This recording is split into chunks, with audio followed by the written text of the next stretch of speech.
Hey guys, it's Equinox, and I want to do a quick DOS commentary to show you how we do it and how we did our first 24. I'm going to bring up the route, go through really quick. So, this is the first time we tested 24, so we haven't really revised our route yet. We kind of just did a really basic, super easy route for rogue teams. So what we do is we G1 and G2 together. Super standard first pull that everyone does. We lust it. We go to G3, we do G3, we do the Spirit. No, we don't do the Spirit, sorry. We do G4 plus G5 together, then we get Pride, and then we do Spirit after with the Jar.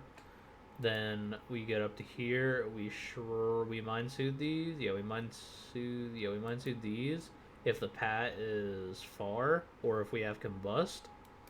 If we don't have Combust and we have pretty much no cooldowns, we do G13 plus Hexer 1 together. And then when this priest is dead, we chain the Hexer into this. But if we do have Combust, we Mind Soothe these, walk past, pull Hexer 1 into this, and Jar, and we focus Hexer 1 down. But you can do it either way. You can do the safer way is just do this plus the Pat, then do this Jar pull, and then do this, and you get Pride. But either way, you just pull this room however you want it. Then we get Hakar with the Pride. We lust late here. And then we go out. We go to Mechagon. We invis pot from here. I'll draw a line. Sorry, free in. We go from here. So you wait till the drill pats. And then you go to the opposite side, and then you invisbot, and you run all the way to here. A rogue or a druid can click on the button, and then the rogue will shroud you, and you'll go from here to here, and then you'll do these oils. They do mana storms. Hopefully turn off the freehand, and then you leave Mechagon. The way you leave Mechagon is you invisbot again after the boss. Just go back or die when someone gets the checkpoint. We do Enraged Spirit 2. We do G7 and G6 together. We jar this, lust if it's up. If it's not up, or if it comes up late, we lust this pull. G19, G21, G20, G18, and G17. The reason we do this big pull instead of... So if you take this off, you still get Pride on this pull. As you see, this is still Pride. But we do this, which is 3% over, because it lowers the jar pull a little bit, and we have like all our cooldowns and lust for this pull usually. So we do this. I don't think we lusted on the first 24, so you might not see that, but we started lusting it now. But yeah, you do this, you get Pride, you do G25, G23, G24, and G29 together. You hit Jar on that. Then you do G28, G30, G31, you get Pride, and then you pull G27 Blade Beaks, all these Blade Beaks into the dragon with this pack. So you pull the Blade Beaks, run around, get G32, and then pull the dragon. You can get these two if you want, you don't have to. But yeah, you just pull that into the dragon. We do these two Blade Beaks plus G35, we kill the hatchling, and then we chain it into the rest of this. Then we get Pride, then we do this, we do Dealer, and then we lust her, and then we do Mazala, and that's it. Let's jump into the video so you guys can see how we did it.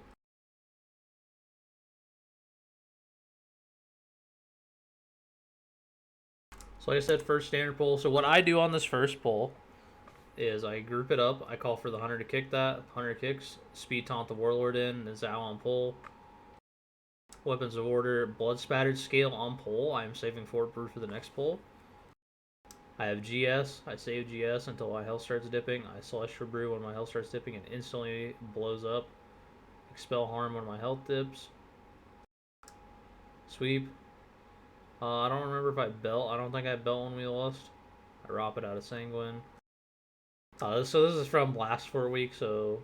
from Spiteful Week, we do this pull is like a lot easier because you don't have to deal with Sanguine. Clash them out.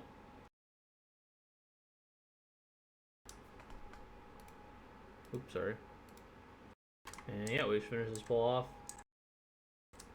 We walk forward. Fort Brew on pull.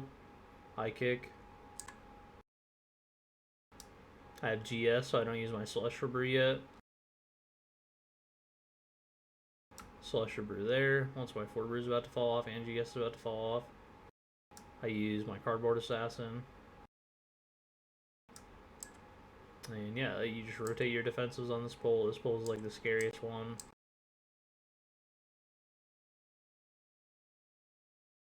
We go here, we jump down, so you can watch this little skip that you can do to get past the spirit, or to just, you know, be faster.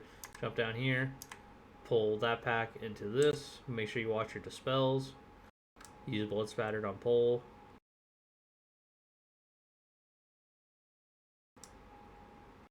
Does that one us up? This pack you want to be liberal with your kiting during Sanguine, just because the little dudes are going to die earlier. So you just keep running, boom, no Sanguine healing, easy peasy. Play this, keep going, watch the pat, kill these two, you get Pride here. Our mage always combust the Pride, so Prides are just, you play them as normal, you just go through them. Yep, we fast forward through this. We do the Spirit. So if you watch what the Spirit does, after he hits Enrage Mass, he generally casts it like 5 or 6 seconds into it. So we count it 1, 2, 3, 4, 5. We hit the jar, starts casting it. Boom, easy. You want the jar to stun after the rage cast is done. So like right here, jar stuns, and then it doesn't recast it afterwards. You see he doesn't recast it until he's almost dead. Starts casting it like right there, yep. We go here. We don't have bust up, so we do the thing I told you about. We drag the pat into this. I Ring of Peace first to stop the little dudes. We kill this. Then we do the double pull with jar. Drop him in. We do the double pull with jar. We focus down the priest. I think the priest dies first. Maybe the hexer dies first. You should focus the hexer. But we killed the priest. Don't be afraid to kite the bleeds off on this pole. Yeah, just watch the Sanguine healing. Kill these. Go to the 4-pack. Get your kicks. These packs are just, you know, completely standard. Just also a little tip, since I feel like this is kind of important. I guess I'm lagging a little bit. Sorry. So these, you can stop them during their cast and they won't recast. It's not like other abilities like Engorge in Sanguine Depths, where you can't stop it until after the channel ends or starts. With Blade Storm, you can knock it, you can stun it, you can paralyze it, you can clash it, and like you see right there, you just do it before the cast starts, or during the cast and before the channel, and it stops it. Yeah, we fast forward. Kill the Pride. So we do, what we do in Hakar is, so on Hakar, a lot of people, I don't know if people know, but the ads come out every 20%, so it goes 80, 60, 40, 20, and that's when new ads spawn. And then the ads res when they die. So, as you'll see, we don't lust on pull. So the reason we don't lust on pull is because we want to lust with the second combust, since that's when the ads will start being active. So you see like 80%, or is it 80%, the ad spawns. We try to do as much damage to it as we can, so the shield is lower. So the way the shield works is it gives you a shield amount for however much damage it does to you in the ads. So DRs, immunities, anything that reduces the damage you take besides absorbs do not work, reduces the shield amount. So you see another ad spawns. Kill both these ads. It's really important that we fixate these ads down because it affects the blood barrier. I see blood barrier is not very big. This is where we lust with combust. When we start, so you lust here, this helps you keep up on the ads res. We focus down the ads to lower the shield amount. I clash that in. Wish I had Touch of Death here, that's okay. A blood barrier. We have 2 immunities because there's 3 ads out, and that lowers the shield amount. The shield would be much bigger if you did immunity. Then the ads spawn, we refixate the ads. I ring them together to make sure they're getting hit. Then we use our last immunity, Cloak. The shield's really rough, but we have Bust coming up, so it's okay. See, he's busting. Focus the boss down. Then we go back. You guys will be able to see the skip in action. So we wait for the drill. So you see it stops drilling, and then it's going to go all the way to the right side. Okay, we go left side. I Tiger's Lust, then Invispot. Spread out for Quaking. Then we run all the way to where the rogue is. He's doing the button. He hits the button, and we tell him the duration left on the Invispot, so he knows. Then he Shrouds right here. Shroud gets us all the way through to the rest. We do the 3 slimes. Rotate CCs and kicks on these. And a little tip, if it's on the tank, don't kick. So anytime you see it on the tank, you don't want to kick because he takes the least amount of damage and it's just a waste of a kick. At least that's how we do it. If you're playing with a really squishy tank, obviously don't do that. It's really bad. You don't want the tank to die. Yeah, we go here. We do Mana Storms. We don't really do anything special for Mana Storms. We don't really save any cooldowns. You just use your cooldowns on cooldown. Yeah, just soak these. You should be trading soaks. You want the tank to soak as many as he can. If he can. If he can't, then, you know, just rotate soaks on these. We go to mill. So a little tip for tank players, have your rogue stand like max melee range or any melee, and if you have pet classes it's kind of annoying, but even if you do, you can kind of do it. But every time a bomb's about to come out, click the center of her hitbox. So as you'll see, she casts and I'm spamming clicking the center of her hitbox. I missed it there because I moved out and I wasn't paying attention. Yeah. I'll wait till another bomb just to show you guys again. Click it. Okay, my steward's there. That's okay. That's what it was. So as you can see, like, having little pets is fucking annoying. It is really annoying. I hate them. I hate them so much. But yeah, to help your healer out, you can get all the ones in the center. A little tip for tanking Maleficent. You want to spread out your cooldown. So if you're a Brewmaster watching this, spread out your Celestial Brew for one, or for one of the Buzzsaws. So you want to rotate either Fort Brew for 2, Celestial Brew for 1, Blood Spattered for 1, and yeah, just keep doing that to rotate it, and Kyrian Pot for 1. So you see I Celestial, you always want to CD at the end of it. Never CD at the beginning. Because the bleed's the one that hurts the most.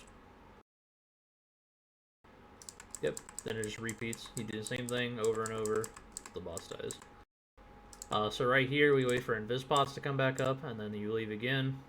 Another option, if you don't have Invispots back up, is someone with stealth runs forward and gets the checkpoint, and then you die, and then you just release. We do Spirit here. As a Brewmaster, you always want to pick one person to off-heal and communicate to your healer. So if you look here, I tell my healer that I'm going to heal my Hunter. I target the Hunter. I start spamming Vivifies into him. I do a good 20k healing there. That's 20k healing he doesn't need to take. So yep, we fast forward. We pull this. I align a sight down here so that they group up nicely. We hit the jar. Same thing as the other pull that had this. It's really easy. We lust late here, because this is, like I said, this is before we started lusting in the Ardenweald area. It was just said at the beginning of the video, so don't worry about this too much. You just, you lust here, Ardenweald, it doesn't matter. Yeah, we continue. Go through the Ardenweald area, and then we do this big pull.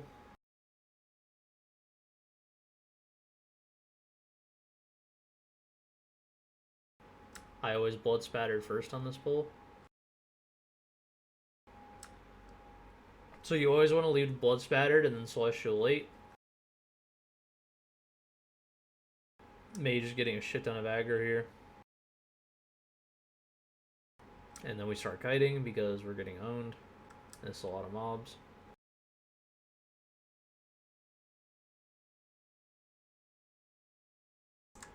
We start kiting, we just play around Sanguine here. Fast forward, this part's literally just living and kiting because of so many mobs. Yeah, we kite it out. Sanguine, we do Pride. So here's the big jar pull that we round up. We grab the pat, grab each of these blade beaks, grab these 3 blade beaks, spinning crane kick to keep stacks up if you, or shuffle up if you need. Blood spattered until the jar gets hit, so while they're grouping up. Jar gets hit, you don't pop any defensives. You want to pop something right before they get unstunned. So I leg sweep right as they get unstunned, and then I wait till they do damage to me.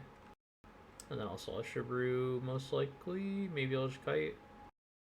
Yeah, Celestial Brew right there. And then I start kiting for Sanguine. This is a long pull. You had to kite it out. This is much easier on Spiteful Week. And then we get this 3-pack, that 3-pack, and the 3-pack and the Flare. This gives you exactly Pride on the very last mob, so you do this. You want to kick the Bark Armors or Belf them off if you have it. It's free damage that you're losing. Keep them out of Sanguine, keep kiting. We do Pride. Prides are pretty irrelevant. This is the blade beak pull that I was talking about, so we pulled these blade beaks. I spin and crane kick to get shuffle, and then I kick smash when they're grouped up. Transcendence away. I forgot that I have to pull this 3-pack, so I turn around and I pull this 3-pack. Spinning crane kick for shuffle so I can save kick smash charges. Pull the 2-pack, pull the dragon. Ox, weapons of order. Double keg smash for big aggro, and then start hitting purifies. I Celestial Brew soon. So I started waiting. So the way I do this in this video is I just roll out whenever and start running against it. But what I started doing this week, which is a lot better, is you should wait till the last second and then roll out, so you're not like trying to run against it, and it's just a lot easier. We start kiting around for Sanguine. We just want to keep it moving so no mobs are like stutter stepping. We get a good knock there. I call for knock on my priest, and so whenever I call for knock for my priest, he knocks on me.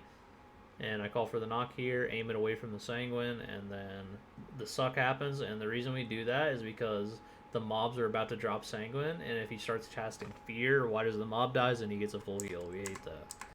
Finish off this pull. We do the hatchling and these 2 blade beaks. Kill the hatchling, and then we chain the rest in. And we do this. I leg sweep. This pull, the same thing, just rotate defensives. Don't be afraid to kite. It's okay to kite. Binding shot early if you have it. Because if it's Sanguine Week, if it's not Sanguine Week, just binding shot whenever you want. I tank when I have blood spattered up, and then I Celestial Brew. And then I kite after the Celestial Brew. I put my Transcendence down. And I start kiting. I call for grip, I get gripped. And we're just doing a good job kiting. We want to minimize the Sanguine healing. That was a knock. That's kind of a weird knock because it made Sanguine weird, but that's okay. Kite it out, get as little Sanguine healing as you want, or as you can, sorry. We do Pride. So a little tip for this boss, this is how we do it. Other people do it differently, but we have our priest stay up top because he basically ignores all the mechanics and never has to go up. Except, yeah, he just never has to go up in general. So as you see, I get the first lightning. I always pass it off to my rogue. And then whenever I'm about to get the next one, I'll Celestial Brew. So as you'll see, or I have blood spatter for this one. So I blood spattered this one.